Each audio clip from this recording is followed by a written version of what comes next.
हमारे चैनल में आप सभी श्रोताओं का स्वागत है। सभी को प्रणाम। आप सभी को रक्षाबंधन की हार्दिक शुभकामनाएं।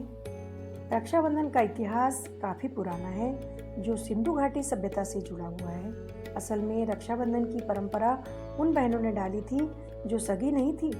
इतिहास के पन्नों को देखें तो इस त्योहार की शुरुआत 6000 साल पहले हुई, ऐसा माना जाता है। इसके कई साक्ष्य भी हैं। रक्षाबंधन का साक्ष्य रानी कर्णावती और सम्राट हुमायूं का भी है।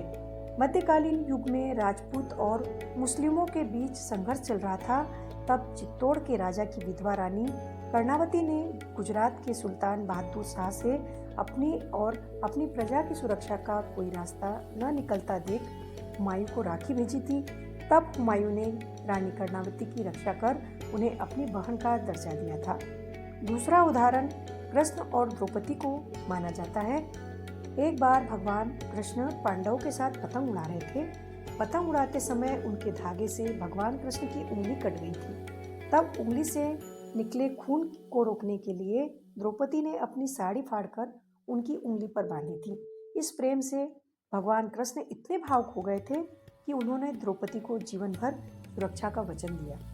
माना जाता है कि चीरहरण के समय कृष्ण ने ही उनकी साड़ी को इतना बढ़ा दिया था कि कौरव उसे खोल नहीं पाए। भले ही उन बहनों ने अपने संरक्षण के लिए ही इस पर्व की शुरुआत क्यों न की हो, लेकिन उसी के कारण आज भी इस पर्व की मान्यता बनी हुई है।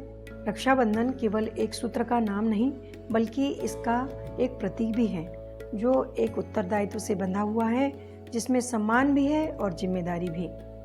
विडंबना है कि वर्तमान में यह पर्व केवल प्रतीकात्मक बनकर रह गया है।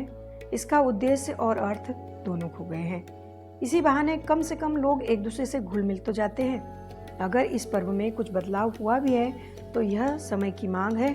कुछ लोग ऐसे भी हैं जो व्यस्तता के कारण एक ही शहर में रहते हुए भी एक दूसरे से मिल नहीं पाते। ऐसे में रक्षाबंधन पर्व परिवार को समीप लाने और संबंधों को मजबूत बनाने का काम करता है। रक्षाबंधन के पवित्र पर्व के बहाने अपने व्यस्त जीवन में से एक दिन निकालकर लोग एक जगह मिलते हैं और एक दूसरे के साथ वक्त बिताते हैं। कम से कम पर्व के बहाने ही सही, रिश्तों की दूरियां कुछ सीमा तक कम हो जाती हैं। पुराने जमाने में और आज भाई बहन के रिश्तों की परिभाषा में परिवर्तन हो गया है।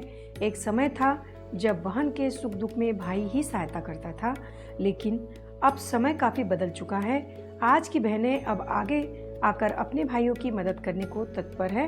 अब बहनें यह सोचकर भाई को रक्षा सूत्र नहीं बांधती कि वह उनकी रक्षा करेगा।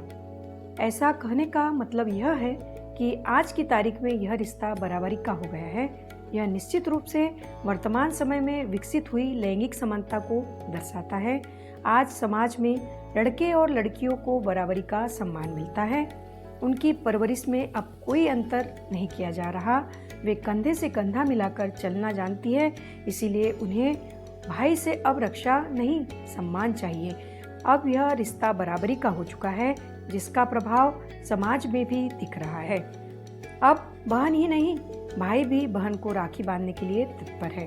अगर किसी कारण बहन या भाई एक दूसरे से रक्षाबंधन पर नहीं मिल पाते तो वीडियो कॉल करके एक दूसरे को बधाई दे देते हैं। उपहार के लेन देन में सादगी भरा भाव नदारद सा हो गया है। विज्ञापनों में भी यही दिखाया जाता है कि जितना महंगा उपहार उतना ही गहरा प्यार। भाई बहन के स्नेह की इस निशानी की कीमत आज हजारों तक जा पहुंची है।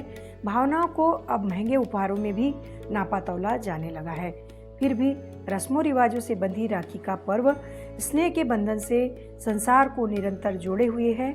यह निश्चित रूप से लड़कियों के प्रति समाज के बदलते नजरियों को दर्शाता है। हमारे पारंपरिक पर्व अब भी जीवित है। यह निश्चित रूप से लड़के लड़कियों के प्रति समाज के बदलते नजरियों को दर्शाता है।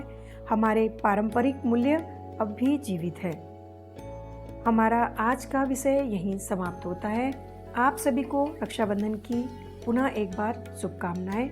अगर आपको हमारा ऑडियो अच्छा लगा हो तो लाइक और कमेंट्स करें तथा अपनों से शेयर करें और हमारे चैनल को सब्सक्राइब करें, ताकि हमारे अगले आने वाले वीडियो की नोटिफिकेशन आप तक पहुंच सके। धन्यवाद।